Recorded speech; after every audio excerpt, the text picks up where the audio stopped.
Scott from Scott Shot Media. Today is Monday, January 11th, and this is what is happening on the mountain. We have 3 daytime and 1 overnight CalTrans project that could be affecting your commute today. Stick around and I'll tell you where those are at.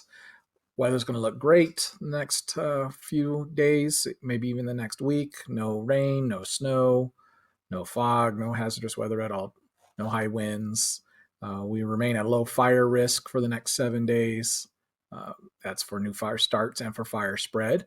We've had 18 crimes reported on the mountain since Friday, including a bomb threat that had parts of Big Bear evacuated and road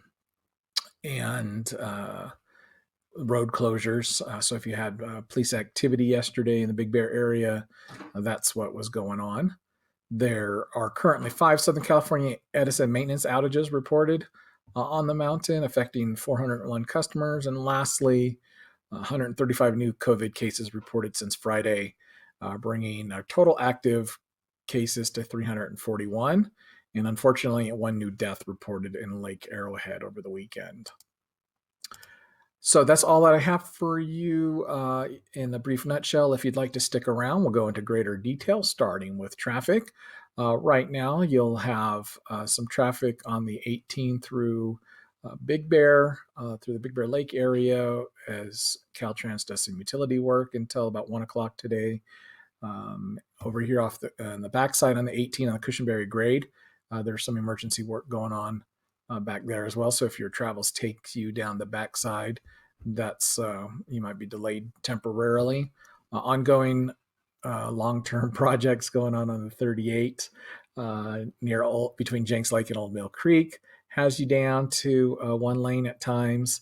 And then the ongoing long-term construction project down here at the bottom of the 330, you might lose a transition lane to the 210 as they widen that freeway overnight between 10 p.m. and 5 a.m. Weather is going to look really, really nice the next week or so. No hazardous weather. We are expecting some breezes to start on Thursday and maybe even really peak next Monday.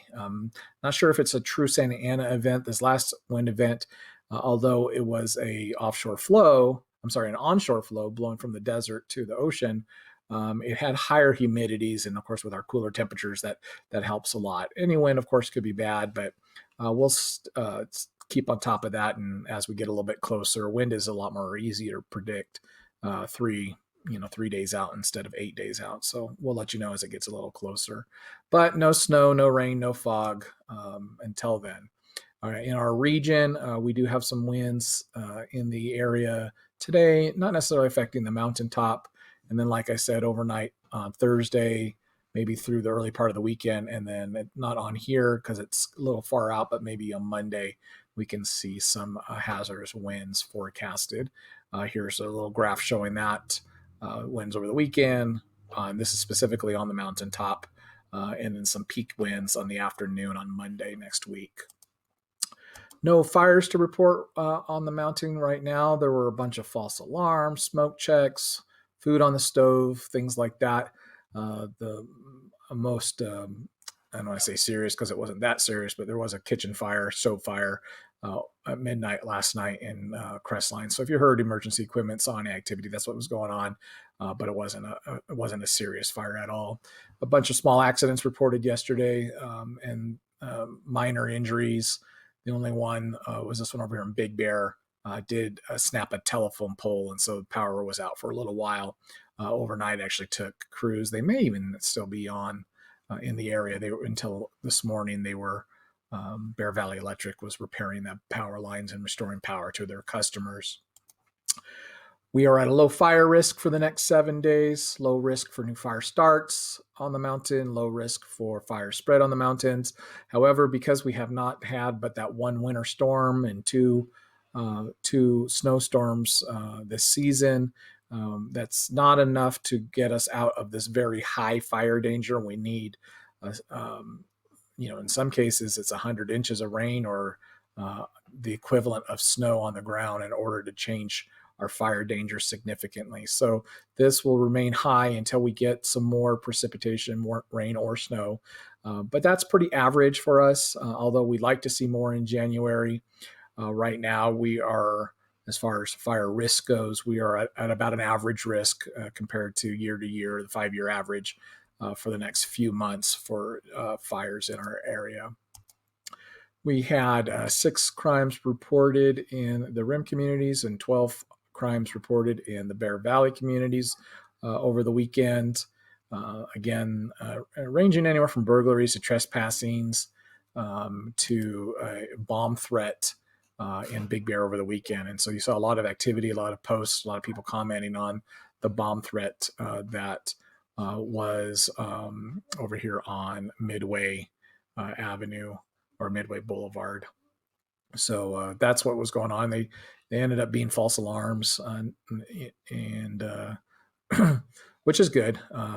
Not quite sure all the details behind it, a little sketchy, but it seems like maybe there was an accident and the person fled and reported that they had a bomb in their vehicle and blah, blah, blah. So, but that's, if you did see activity in your neighborhood over the weekend, I'll post this slide so that you can see what the call was going on in your area. Edison is currently reporting 5 power outages in the Lake Gregory, Crestline, Twin Peaks, Lake Arrowhead area. Most of the power will be restored between 2 and 4 o'clock. About 401 customers, all due to upgrades to the system, equipment upgrades, pole upgrades, just to make it more reliable for the fire season. Lastly, we have our COVID-19 updates. 135 new cases reported since Friday. Unfortunately, we had 1 new death reported in Lake Arrowhead. And this likely happened a couple of weeks ago, and it's just being reported right now.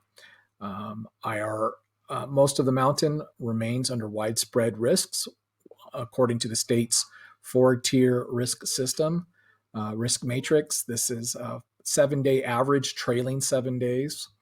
And so even though you might see very low numbers, for example, 0 in Fawnskin for the last 3 days, 0 in Forest Falls, it'll actually, numbers there won't change for 8 to 14 days as far as this risk goes. So most of the mountain's still under widespread risk.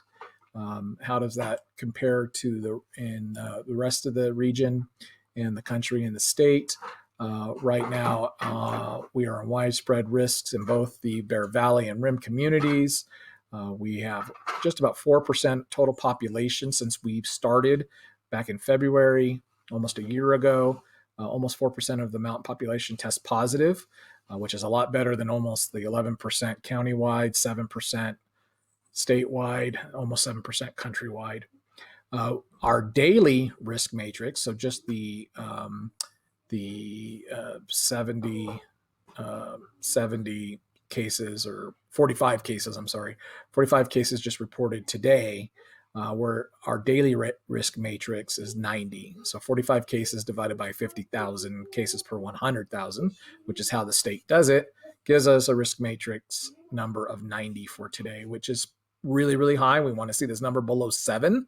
But as high as it is still a lot better than the rest of the county and getting pretty close to what the state is showing, and slightly higher than the rest of the country. So that's all that I have for you today. Some real good news. We'll share more about it tomorrow or on Wednesday when it actually is activated. But we are starting a new daily online newspaper called the Mountain Dispatch. And it'll be kind of your one-stop shop to get all this late-breaking news, so that if you see news on YouTube, Twitter, Instagram, Periscope, or Facebook, it'll all be in one spot on the internet. So we'll share the details of that as soon as it launches this week. Have a really great day. Be safe out there, and we'll talk to you soon.